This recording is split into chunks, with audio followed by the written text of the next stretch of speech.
was in so much pain. I was like, just kill me. I don't even care. think I don't about care like anymore. the Just kill pain me. aspect of it, because like even if I get a spot, like it is painful, like depending on where it is, if it's like near my like smile marks or something like that. But like, so It's a tiny spot. Yeah.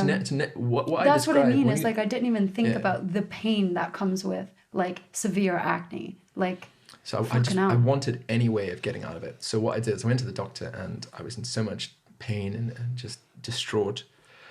And I just said to him, and my mom just said to me, is there anything we do? Is there any drugs? Is there anything we can try?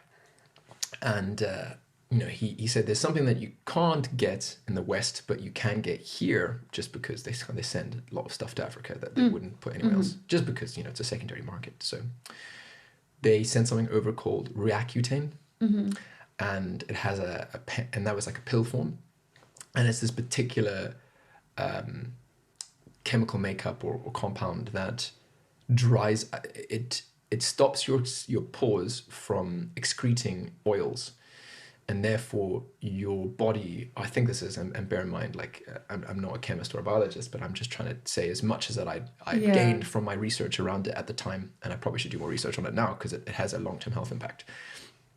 So it stops your body from excreting these oils, and because of that, your pores are not going to retain all this dirt. So the idea was that your acne or your spots are essentially just, the way that I found the closest that I could get to it without becoming a specialist in skin, was that your pores are just like they're basically porous material, which means they've got little holes in them, and that's how your skin breathes. That's, you need your pores to function, and it's kind of like your largest organ is your skin, right? Yeah. So it needs to breathe, and it's kind of constantly doing this. And there are these little pores, kind of look like teardrops in your skin, and there's a little bit of oil in there. It kind of protects you, so it gathers any dirt there, and then it excretes that. And if you've got a lot of dirt and a lot of oil build up, it then becomes a spot. Yeah. And then acne was where your body is overproducing this oil. Yeah. It's too much of it, or it's not there's too much of it, but there's the way that it's interacting with the outside world. It's just retaining all this dirt right under the skin.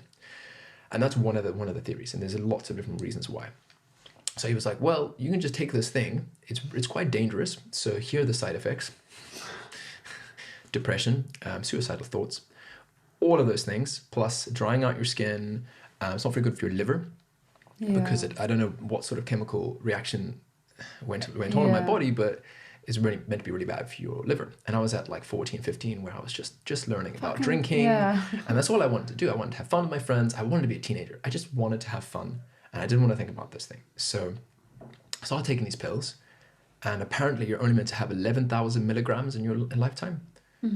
Which sounds like a lot if each pill is like anywhere between 10 to 25 milligrams per pill. And I was taking one a day at some point. So you think, oh, that's quite a lot. 11,000, you need a lot. You need to get through quite a lot before you are even close. It's quite a few. Anyway, I started out on a low dose, and, kind of helped ever so slightly, but didn't fully. And then I doubled the dose, and then we're on like 50 milligrams, or I think around about there. A day.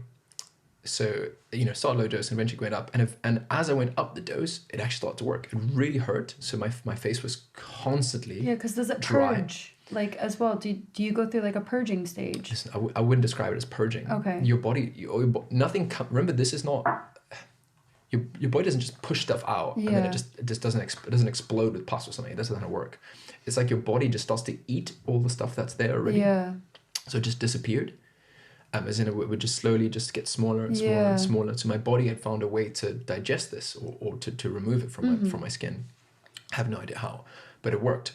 Very dangerous though, so I wouldn't recommend it. I mean, try anything else. Yeah. Even go to the sea and put your face under the water every day. Apparently that was one of the things that helped me. When I went to the sea, my skin would always get better because I lived in land, and then the sea salt, it kind of worked.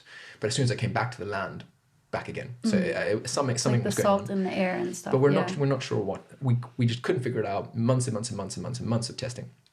Anyway, so started taking this. After about 3 months in of doing the double dose, the extra dose, I got better. So I was about 15. Sure, my face was not.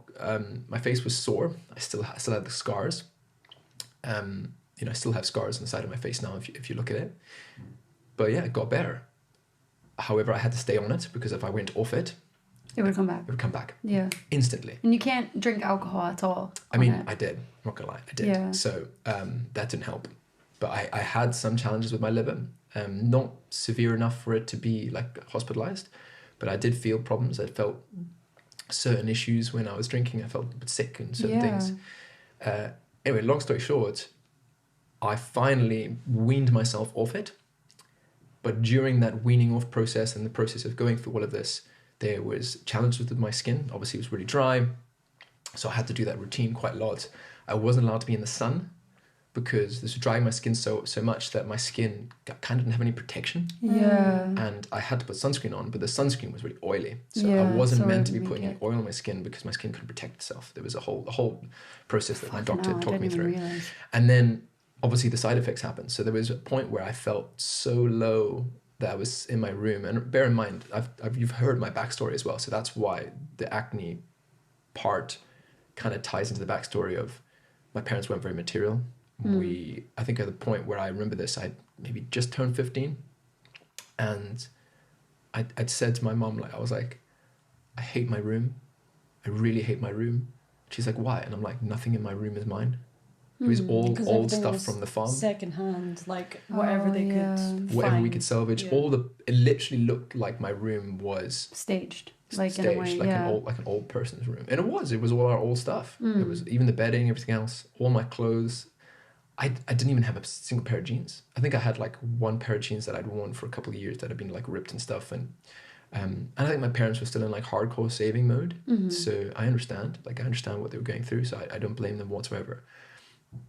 But I just broke down and cried. I said nothing was mine. I feel like, nothing. I look in my closet, I look in everything. I just don't have, I was very lucky. I had like a PlayStation and I had I had a Game Boy and I had my dad's laptop. Yeah, that's laptop. the stage where you want to have an identity. And I had no identity. Yeah, that's exactly. so sad. And I'm going through all this and obviously all the hormones of being a teenager plus the extra hormones and whatever was going on in my body at the time with Accutane. It just was just a cesspool. And I remember my mum, I just was not being logical, and my mum was like, oh, what the hell's going on?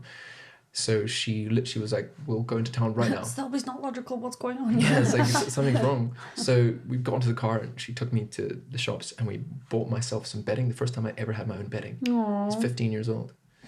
When I say my own, as in like I chose it. I chose the colour, I chose everything. We even what colour did you pick? I think it was like a dark brown. I didn't have any choices, unfortunately.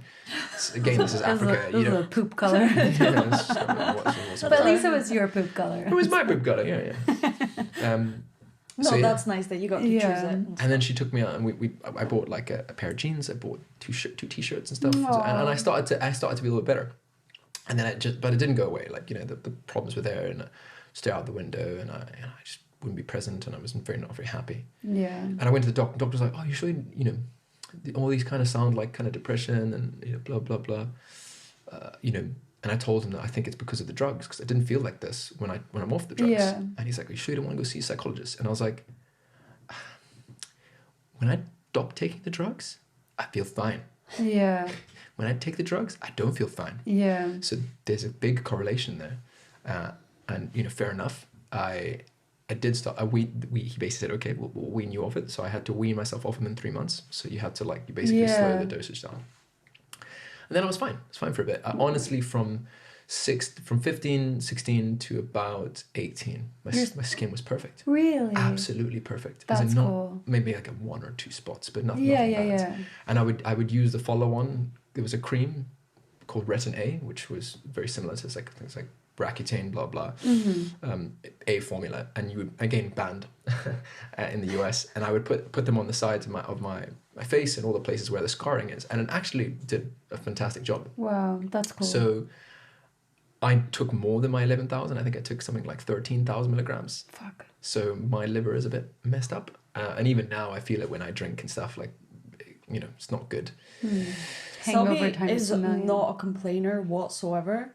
So whatever you go through, you don't really mention it or, Yeah, that's what I mean. Is You like, would I've never known know. you for so long. You would never know. Yeah, Because he and- doesn't just like always Yeah. like bash on about it. It's kind of like it happened and he let it go. But yeah, because we have like a lot of like what do you say, philosophical chats, Yeah. like, and we have like very deep chats where I feel like, yeah, we've had so many deep chats, but like when it comes to like personal stuff, your perspective is always like, I've like, you know, like I've got a good life, I'm very happy, like in that sense of I'm like, very happy. yeah, that's what I mean. It's like, so it's like hearing all this stuff, like it's very new, just Puts things because I into feel perspective. yeah, no, 100%, like I can't imagine that's like a whole, in a sense, childhood. Obviously you would have had very happy moments, very good moments and stuff like that, but like like that's a lot of stress and emotional kind of like pain. trauma shit, like yeah, a lot of pain. So yeah, it was hard playing rugby. so cute. I'll tell you that much. Yeah, Because you know, playing sport and your Make it face, worse, your face is yeah. literally just like a ticking time bomb.